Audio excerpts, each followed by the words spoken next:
అకాల వర్షాలతో తడిసి మొలకెత్తిన ధాన్యాన్ని ప్రభుత్వం తక్షణమే కొనుగోలు చేయాలని డిమాండ్ చేస్తూ ఆర్మూరు రైతులు ఆందోళనకు దిగారు. మామిడిపల్లి గ్రామ సమీపంలోని గోవిందుపేట్ చౌరస్తాలో రైతులు రాస్తారోకో నిర్వహించారు. మొలకెత్తిన ధాన్యాన్ని రోడ్డుపై పారబోసి ప్రభుత్వానికి వ్యతిరేకంగా నినాదాలు చేస్తూ ధర్నా నిర్వహించారు. ప్రభుత్వం తీరుతోనే ఎఫ్సీఐ కొనుగోలు కేంద్రాల్లో ధాన్యం తడిసి ముద్దయిందని ఆగ్రహం వ్యక్తం చేశారు. కొనుగోలు కేంద్రాలకు ధాన్యాన్ని తరలించి రోజులు గడుస్తున్నా కాంటాలు ఎందుకు చేయలేదని ప్రభుత్వాన్ని ప్రశ్నించారు. అధికారుల నిర్లక్ష్యం వల్ల తీవ్రస్థాయిలో నష్టం వాటిల్లిందని మండిపడ్డారు. తడిసిన మొలకెత్తిన ధాన్యాన్ని ప్రభుత్వమే కొనుగోలు చేస్తుందని కలెక్టర్ హామీ ఇవ్వాలని రైతులు డిమాండ్ చేశారు. రైతుల రాస్తారోకోతో భీమ్గల్ వెళ్లే రహదారి స్తంభించింది.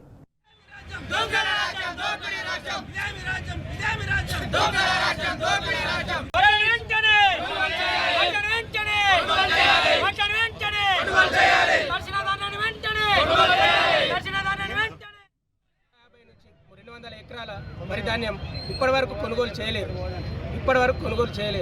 ఇప్పటి నుంచి సన్న రకం వడ్లు మాత్రం ఇప్పటిదాకా మామిడిపల్లిలో ఇంకా దాదాపు 8-9 లారీలు సన్న రకం వడ్లు ఉన్నాయి. ఇప్పటికి పోయింది 2 లారీలు మాత్రమే.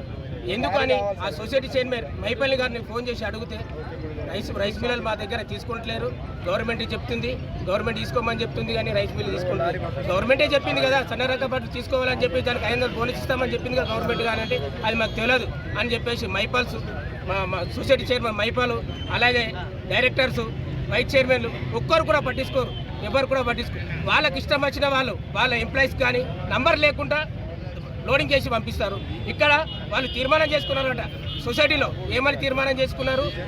డైరెక్టర్స్ నంబర్ లేకుండా ఎక్కడున్నా పోసుకున్నా కూడా అక్కడికి వెళ్ళి కాంటాక్ట్ చేసుకొని తీసుకొని వెళ్ళాలట.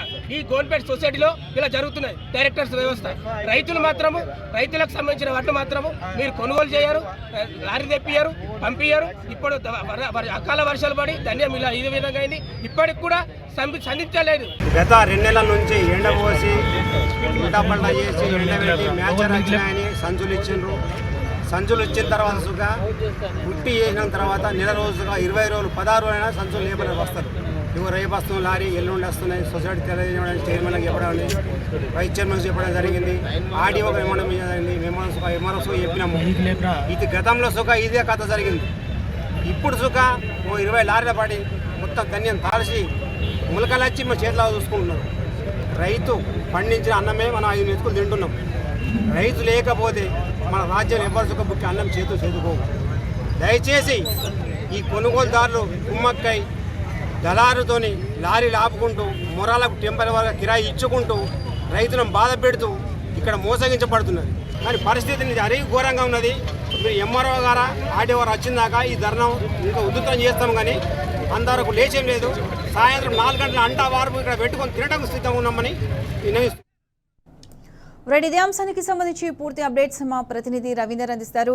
రవీందర్, చెప్పండి, కాంగ్రెస్ ప్రభుత్వం నిర్లక్ష్యం వల్ల రైతులకు ధాన్యం తడిసి తీవ్ర స్థాయిలో నష్టం వాటిల్లింది. ఈ తడిసిన మొలకెత్తిన ధాన్యాన్ని కూడా ప్రభుత్వం కొనుగోలు చేయాలని డిమాండ్ చేస్తున్నారు రైతులు. దీనికి సంబంధించి పూర్తి అప్డేట్స్ ఏంటి? ప్రత్యూష, అకాల వర్షం అన్నదాతలకు శాపంగా మారిందని చెప్పవచ్చు.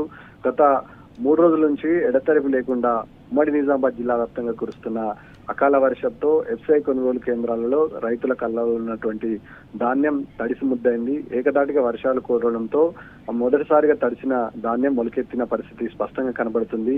ఇక్కడ ఉమ్మడి నిజామాబాద్ జిల్లా, అదేవిధంగా కామారెడ్డి మండలంలోని పలు గ్రామాలలో బిక్కనూరు, మాచారెడ్డి, రామాయణపేట ప్రెమిసెస్ లో ఉన్నటువంటి అనేక గ్రామాల్లో ఇదే పరిస్థితి ఉంది. ఈ నేపథ్యంలో 6 కాలం కష్టపడి పండించినటువంటి పంటను ఎఫ్సీఐ కొనుగోలు కేంద్రాలకు అమ్ముకుందామని తీసుకొచ్చిన రైతులకు తీవ్ర ఇబ్బందులు ఎదుర్కొన్నారు. ఈ నేపథ్యంలో తడిసిన ధాన్యం మొలకెత్తిన ధాన్యంతో రైతులు ఇబ్బంది పడుతున్నారు. ఒక పక్క రైస్ మిల్లర్ల వేధింపులు, మరొక పక్క హమాలీల కొరత, గన్ని బ్యాగుల కొరతతో ఎఫ్సీఐ కొనుగోలు కేంద్రాలు పూర్తి స్థాయిలో నిలిచిపోయిన సందర్భం స్పష్టంగా కనబడుతుంది. దాదాపుగా ఉమ్మడి నిజామాబాద్ జిల్లాలో 2 నెలల నుంచి ధాన్యం కొనుగోలు కేంద్రాలు తెరిచారు. నామమాత్రకంగానే కొనుగోలు కేంద్రాలు నడిచాయి తప్ప రైతులకు ధాన్యాన్ని కొనుగోలు చేద్దామనే దృఢ సంకల్పం ఏ ఒక్క ఎఫ్సీఐ కొనుగోలు కేంద్రాల్లో కనబడలేదు. ఈ నేపథ్యంలో గన్ని బ్యాగుల కొరత నెపంతో, అదేవిధంగా లారీల కొరతతో దాదాపు రోజుల తరబడి ఎఫ్సీఐ కొనుగోలు కేంద్రాలు నిలిచిపోయిన సందర్భం స్పష్టంగా ఉంది. అధికార యంత్రాంగంతో పాటు ఐకేపీ గంటల్లో నడిచేటువంటి సెంటర్లు ముఖ్యంగా చిత్తశుద్ధి పూర్తి స్థాయిలో లోపిందని చెప్పవచ్చు. దాదాపు 10-12 రోజుల పాటు ధాన్యం కొనుగోలు కేంద్రాలను నిలిచిపోవడంతో రైతులు తీవ్ర ఇబ్బందులు ఎదుర్కొన్నారు. ఇక్కడ భీమగల్ మండలం సంబంధించిన గ్రామాలతో పాటు పక్కనున్నటువంటి గోవింద్పేట, మామిడిపల్లి గ్రామాలలో రైతుల పరిస్థితి అత్యంత దారుణంగా తయారైంది. ఎఫ్ఐ కొనుగోలు కేంద్రాలకు తరలించి దాదాపు 15 రోజులు గడిచినా ఇప్పటి వరకు ధాన్యం కొనుగోలు చేయలేదని రైతులు ఆగ్రహం వ్యక్తం చేస్తూ మామిడిపల్లి సమీపంలో ఉన్నటువంటి గ్రామం గోవింద్పేటకు అటు భీమగల్ వెళ్లే రహదారిపై రైతులంతా భీష్మించి కూర్చున్నారు. తడిసిన ధాన్యాన్ని ప్రభుత్వం తక్షణమే కొనుగోలు చేయాలి. అదేవిధంగా ఏదైతే మిగిలిన ధాన్యం ఉందో ఖచ్చితంగా చివరి గింజ వరకు ధాన్యాన్ని కొనుగోలు చేస్తామని చెప్పినటువంటి ప్రభుత్వం తప్పించుకునే ప్రయత్నం చేస్తుంది. మొలకెత్తింది కాబట్టి ఖచ్చితంగా ప్రభుత్వమే దీన్ని ఎఫ్ఐ కొనుగోలు కేంద్రాల్లో తరలించడం మా వంత అయింది. కొనుగోలు చేయాల్సిన వంతు ప్రభుత్వం పైన ఉంది. ప్రభుత్వం అలసత్వం వల్లే పూర్తి స్థాయిలో ధాన్యం తడిచింది. ధాన్యం కొనుగోలు కేంద్రాల్లో కనీసం గన్ని బ్యాగులు కానీ ఇతర మౌలిక సదుపాయాలు ఏమాత్రం పట్టాలు కానీ తార్పిళ్లు కానీ లేకపోవడం వల్ల అయిన ధాన్యం కూడా సంచులు తడడం వల్ల ఇబ్బందికరమైన సిచ్యువేషన్ చోటు చేసుకుంది. ఖచ్చితంగా ఈ ధాన్యాన్ని ప్రభుత్వం కొనుగోలు చేయాల్సిన అవసరం ఉంటుంది. ఈ నేపథ్యంలో తడిసిన ధాన్యాన్ని రైస్ మిల్లర్లో వివిధ సాకులతో కుంటి సాకులు చెప్పి తప్పించుకునే ప్రయత్నం చేస్తున్నారు.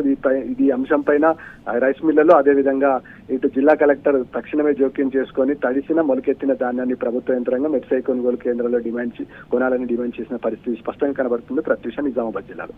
Right Ravinder, thanks for the updates.